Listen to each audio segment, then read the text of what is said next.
Disciples 10, votre nouvelle émission online.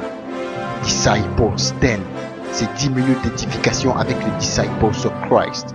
Chaque jeudi soir sur notre page officielle Facebook, Disciples of Christ 10, et sur notre chaîne YouTube, Disciples of Christ. Disciples 10, une émission présentée par le frère Moïse Mwamba et coordonnée par toute l'équipe Disciples of Christ. Disciples 10, c'est maintenant.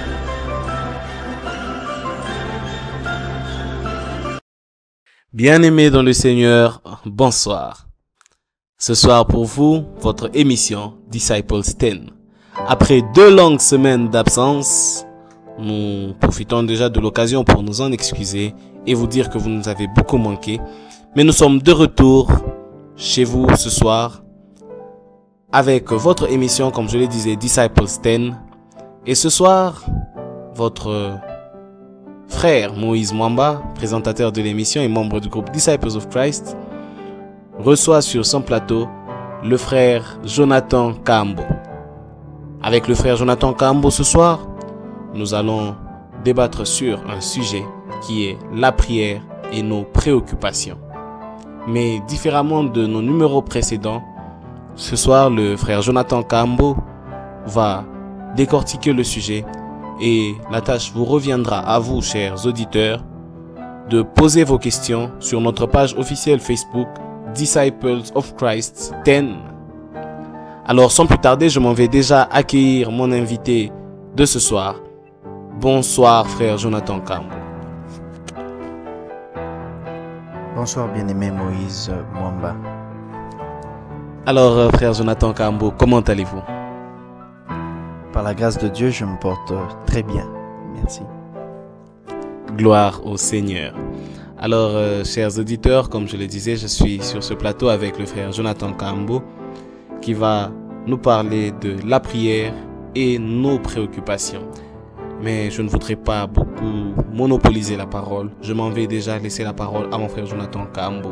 Frère Jonathan Kambo, à vous la parole. Merci beaucoup bien-aimé Moïse Mwamba. Je remercie le Seigneur qui rend toutes choses possibles.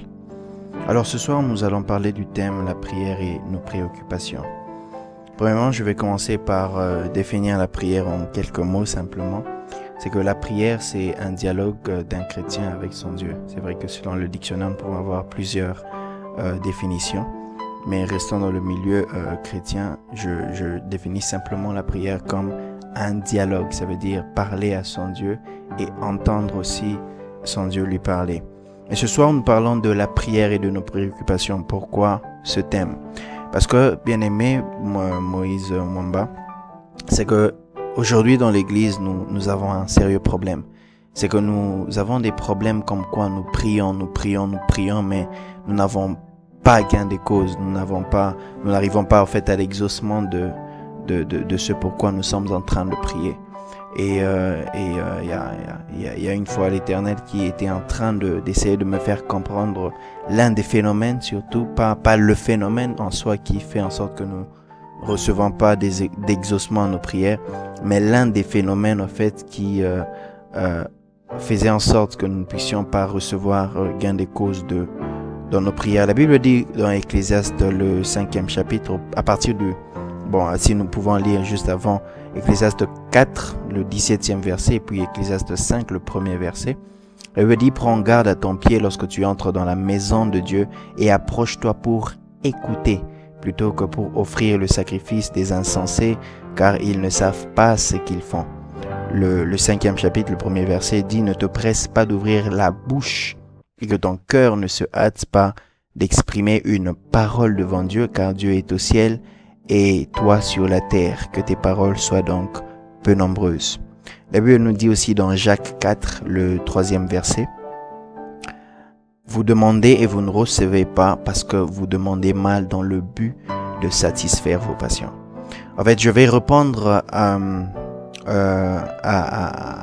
cette question, la question, le pourquoi nous n'avons pas gain de cause généralement dans nos prières. Parce que en fait, l'Esprit de Dieu m'a aidé à comprendre deux choses. C'est que la première chose, lorsque nous sommes en train de prier généralement, c'est que nous n'allons pas, à cause de nos préoccupations, qui en fait généralement dirigent nos prières, nous n'arrivons pas à aller à la source de notre vrai problème. Ça veut dire à la source même de notre problème. Bien aimé, si je donne par exemple un exemple, je pourrais par exemple dire quelqu'un qui prie et qui dit « Seigneur, j'aimerais que tu me donnes l'intelligence pour réussir à l'école. » Alors que selon la lumière des Écritures, avec Dieu, nous avons déjà reçu l'intelligence. La Bible dit « Vous serez la tête et non la queue ». La Bible dit en fait que nous sommes plus que vainqueurs par celui qui nous a sauvés. La Bible dit qu'avec Dieu, avec Jésus, en fait, nous avons toutes choses pleinement en lui qui est le maître de toute domination.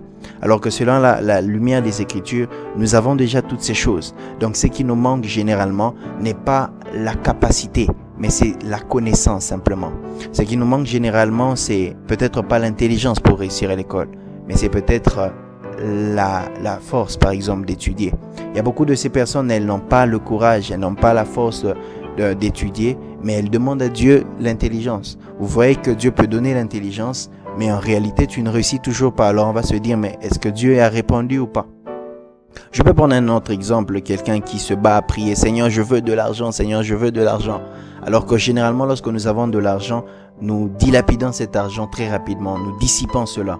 Et c'est quoi le problème? C'est que nous avons un problème de gestion financière. Donc en réalité, nous ne devrons pas demander à Dieu, Seigneur, je veux de l'argent, mais Seigneur, aide-moi à bien gérer de l'argent. J'aime une prière de Jésus, c'est que lorsqu'ils étaient dans la barque était en train de bouger ici et là, ça et là, excusez-moi, Jésus, on le réveille pour trouver une solution parce que l'eau était en train d'entrer dans la barque et ils avaient peur parce qu'ils allaient être submergés par l'eau. Mais Jésus, en se levant, il n'arrête pas l'eau qui entrait dans la barque, il arrête le vent. Pourquoi? Parce qu'en arrêtant le vent, il savait qu'il arrête l'eau qui entrait dans le vent. En fait, si généralement tu t'occupes pas des problèmes généraux et tu t'occupes simplement des problèmes subalternes, les problèmes généraux vont toujours créer des problèmes subalternes. C'est ainsi même que l'apôtre Paul dans Timothée pouvait dire à Timothée, dans Timothée 2, il dit j'exhorte donc avant toute chose à faire des prières et des supplications, des requêtes et des actions de grâce pour tous les hommes. Écoutez ce que dit le verset 2, pour les rois et pour tous ceux qui sont élevés en dignité, afin que nous menions une vie paisible et tranquille. Des fois, nous pensons que pour mener une vie paisible et tranquille, il faut simplement que nous prions Dieu, que notre papa soit bien dans la vie. Non, prions deux fois pour le gouvernement, prions pour ceux qui sont à la tête, parce que si Dieu touche la tête, finalement, ça peut arriver dans nos vies. Alors c'est un peu ça le problème, bien-aimé Moses, c'est que nous ne canalisons pas exactement nos prières par rapport à la source de nos problèmes. Et cela à cause de quoi? À cause de nos préoccupations. Parce que nos préoccupations sont tellement grandes, alors nous pensons que si je manque d'argent comme ça, alors je veux prier pour que l'argent vienne directement. Je donne un dernier exemple pour ce point, c'est que même Bartimée, lorsqu'il s'est présenté devant Jésus, bien aimé, je veux vous dire une chose, c'est que Bartimée n'avait pas qu'un problème de vue. Bartimée aussi était aveugle et Bartimée aussi, était pauvre. Alors il pouvait très bien demander à Jésus de l'argent, mais il a demandé la vue parce qu'il savait que si je demande la vue, j'aurai l'argent. Même les hommes ont dit, apprends-moi, donne-moi du poisson, j'en mangerai, mais apprends-moi à pêcher, je n'aurai plus faim. Alors le deuxième élément, la deuxième chose surtout qui nous empêchait de pouvoir avoir gain de cause, la Bible dit dans Jacques 4, le 3e verset, vous ne recevez pas pourquoi? Parce que dans le but de satisfaire vos passions. Vous savez, un problème aussi, ce que nous avons dans l'église, c'est que nous ne voyons que nos préoccupations, mais nous ne voyons pas les préoccupations de Dieu. Qu'est-ce qui préoccupe d'abord Dieu? Qu'est-ce qui est dans la tête de Dieu? Qu'est-ce qui est le souci de Dieu? La Bible dit, bien aimé, que si nous essayons de lire pour nous qui sommes dans nos maisons, nous devons lire dans Ésaïe le 58e chapitre. Nous allons lire tout le chapitre. Vous allez voir que lorsque la Bible dit que la Bible parle du vrai jeûne, lorsque la Bible dit de prier pour les autres, de partager avec les autres sa substance, ce n'est que là que la Bible dit Tu seras comme un jardin arrosé. La Bible dit, tu relèveras les fondements. On t'appellera réparateur des brèches. Tu crieras à l'Éternel, l'Éternel entendra. Qu'est-ce qui fait en sorte que Dieu réponde à nos prières? C'est le fait simplement que nous nous tenons à la brèche pour d'autres personnes. Ce qui est dans le cœur de Dieu, c'est que nous puissions, n'est-ce pas, nous mettre là et à prier sérieusement pour les autres, à avoir souci des autres, à penser aux autres. Et c'est ce qui est dans le cœur de Dieu. Généralement, si nous mettons à prier pour ce qui est dans le cœur de Dieu, bien-aimé Moses, je nous rassure une chose, que nous allons toujours avoir gain de cause lorsque nous crions à l'Éternel. Pourquoi? Parce que même dans Matthieu 6, la Bible dit « Occupez-vous du royaume et moi je m'occupe de vous ». C'est un secret pour dire simplement tu t'occupes de ça et c'est alors que tu auras gain de cause. Que Dieu nous bénisse.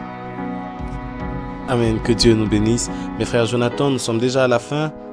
Mais en vous entendant parler, il y a une question qui est montée dans mon cœur. Vous avez dit que quand nous nous approchons, nous ne devons pas nous presser de prier, mais nous devons chercher à écouter, chercher à entendre Dieu. Alors, peux-tu nous dire très brièvement comment écouter?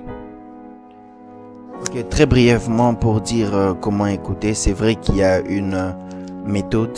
Premièrement, nous devons croire que Jésus parle. Nous devons croire que le Saint-Esprit peut nous parler à nous les hommes.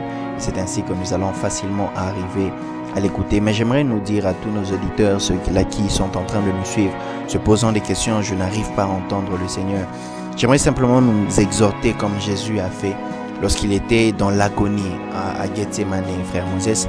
C'est que lorsqu'il était en train de prier, il a demandé quelque chose à Dieu, mais en fin de compte, il dit « Non, pas ma volonté, mais ta volonté ». J'aimerais qu'à chaque fois que nous faisons une prière à Dieu, c'est vrai, nous soumettons une demande à Dieu. La Bible dit que dans le cœur de l'homme, il y a beaucoup de projets, mais c'est la volonté de Dieu qui s'accomplit. Alors, ayons toujours l'habitude de ne pas toujours obliger à Dieu, mais de laisser toujours le libre arbitre dans tout ce que nous avons à faire et à décider de notre vie. Merci beaucoup, frère Jonathan. Alors, chers auditeurs, c'est avec une grande tristesse et une grande peine que je me vois déjà obligé de vous dire au revoir. Nous sommes déjà à la fin de notre émission. Et pour terminer, le frère Jonathan va dire en 30 secondes son mot de la fin et bien sûr bénir le peuple de Dieu. Je remercie le Seigneur pour l'opportunité qu'il nous a accordée. Je bénis le Seigneur encore pour tous les auditeurs, pour tous ceux-là qui nous entendent. Je prie encore que le Saint-Esprit puisse être votre partage là où vous êtes en train de nous entendre. Partout, quelle que soit la chose que vous êtes en train de faire, que l'Éternel dans votre domaine de prière puisse encore s'élever fortement.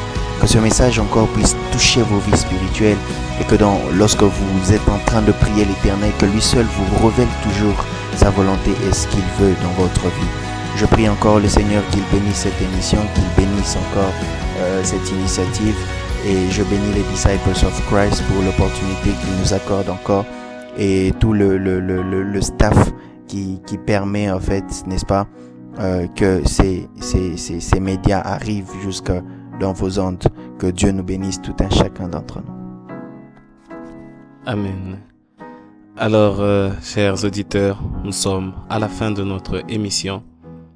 C'était votre émission Disciples 10, présentée par le frère Moïse Mwamba, membre des Disciples of Christ. Ce soir, pour vous, nous avions reçu sur ce plateau le frère Jonathan Kahambo, membre des Disciples of Christ, avec qui nous avons partagé sur le sujet la prière et nos préoccupations. Alors, je m'en vais déjà vous dire au revoir, mais je ne pourrai pas finir sans remercier celui qui fait parvenir cette émission à vos ondes, le frère Alain Kohi, membre des Disciples of Christ. Et je remercie toute l'équipe Disciples of Christ. Et chers auditeurs, je vous dis déjà à la prochaine. Que Dieu vous bénisse.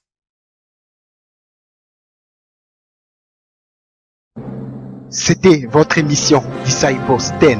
Pour tout contact, visitez notre page Facebook officielle Disciples of Christ 10 ou écrivez-nous à notre adresse email disciples10ofchrist@yahoo.fr disciples10ofchrist@yahoo.fr. Au prochain numéro.